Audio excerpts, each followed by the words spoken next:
Hey folks, it's Rob Franick and Janice Weintraub from the Princeton Review. I'm publisher for Princeton Review Books, and Janice is? I am the National High School Product Manager for SAT and ACT.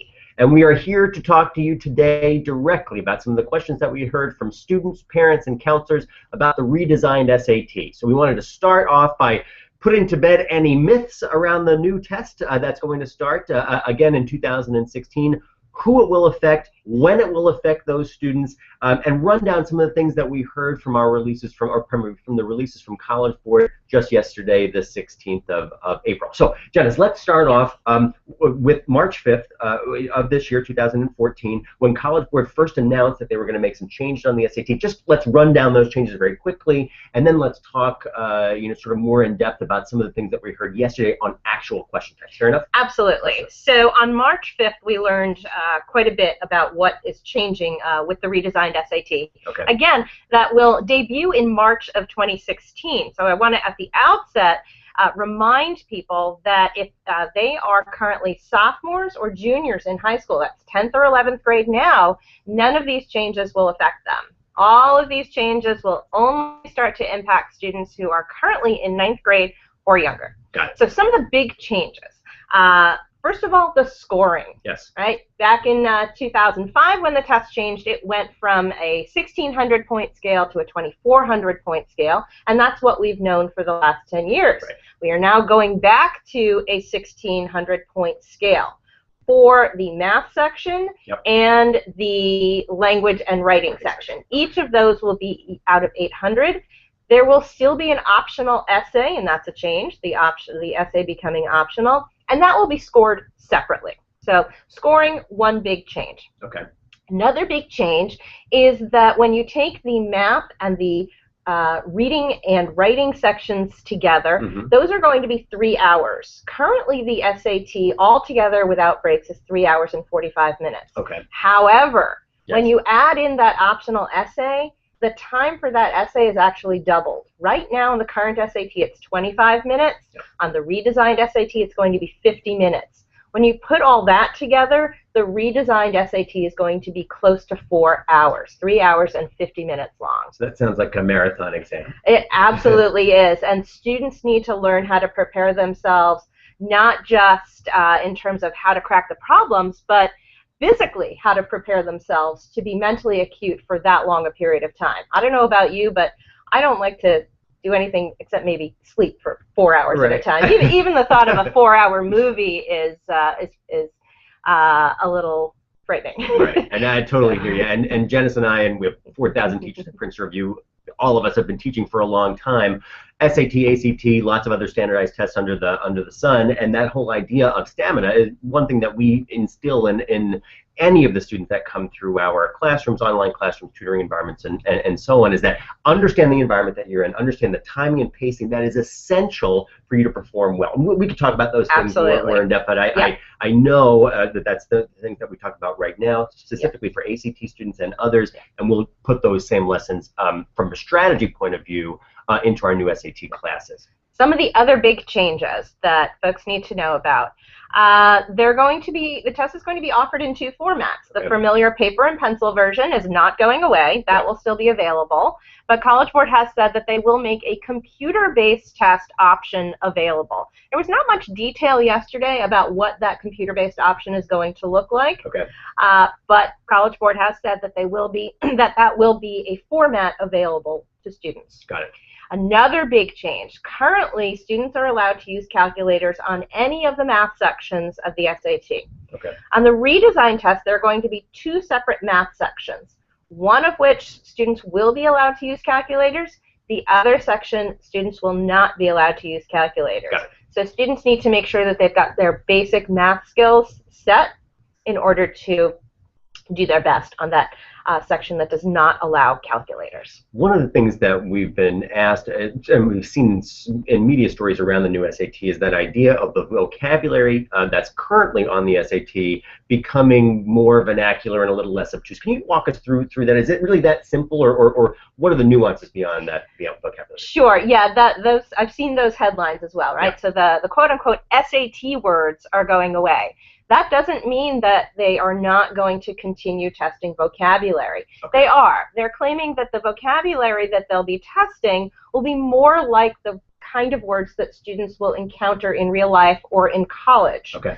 The key here is that students are going to need to understand the multiple meanings of words. Okay. So they are going to need to understand how to gauge vocabulary in context. What does this particular word mean in the way that the author is using it in this passage? Yeah. And so that's, of course, something that we've been teaching on standardized tests for years and years and years, showing students how to use the clues in the passage to give them the context to determine what the correct response is. I understand, and we were walking through question types yesterday, that whole idea of this being new territory for the SAT, that idea of passage-based context of a particular word, that idea of using context clues is one of our strategies for a long time. It works, and now it will be, again, just training that group of students that's taking the redesigned SAT to think in that fashion. Absolutely. Okay.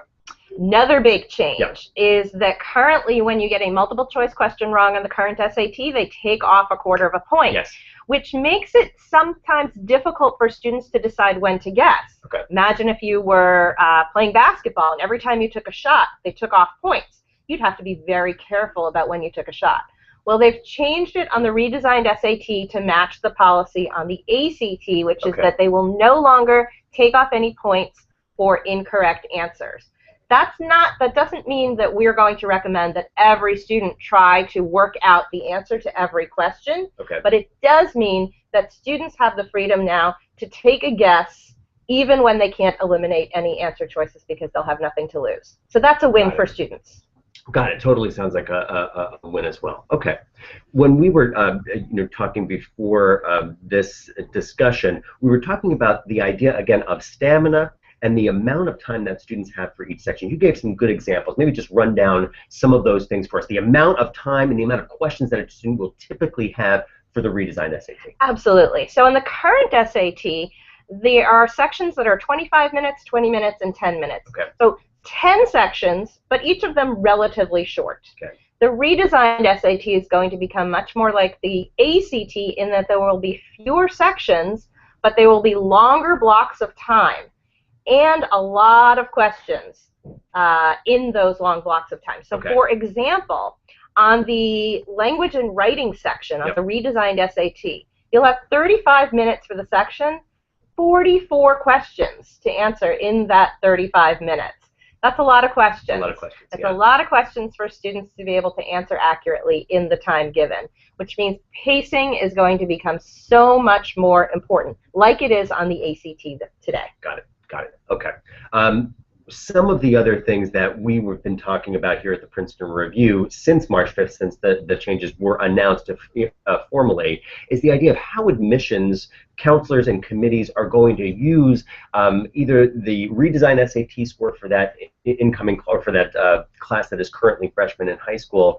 Let's just cover what we know right now from the admissions perspective.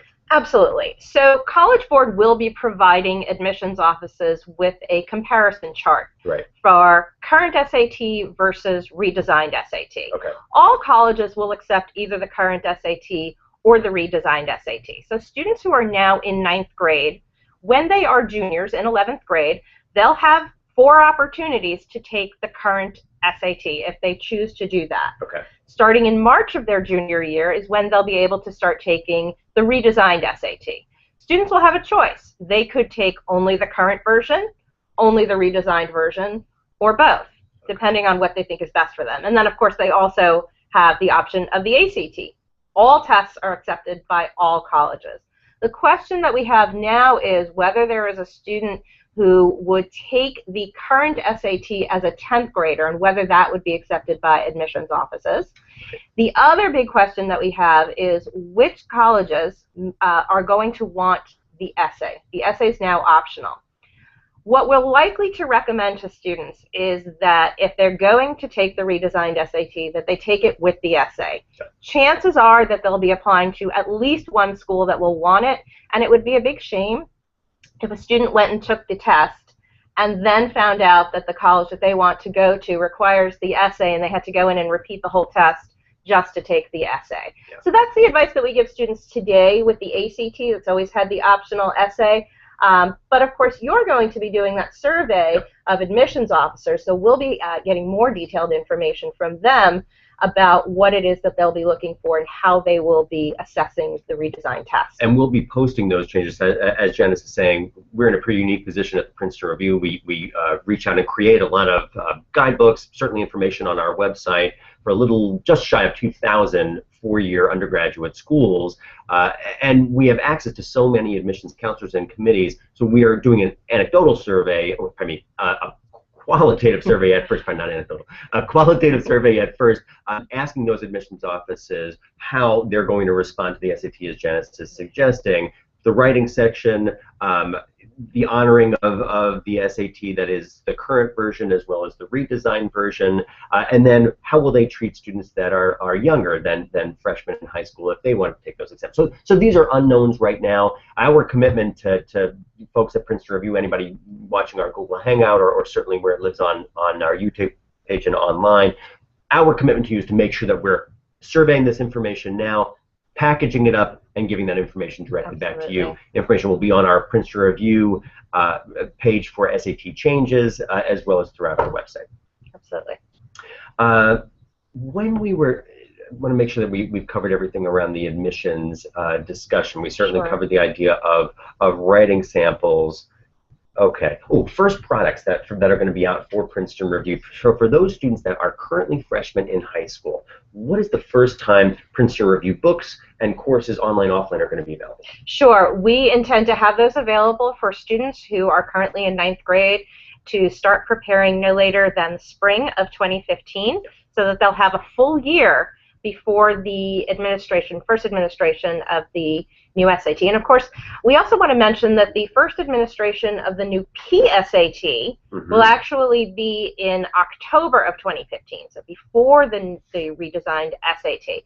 But our books and products and classes to help students prepare for the redesigned SAT will, of course, also include the redesigned PSAT starting next spring. Excellent, excellent.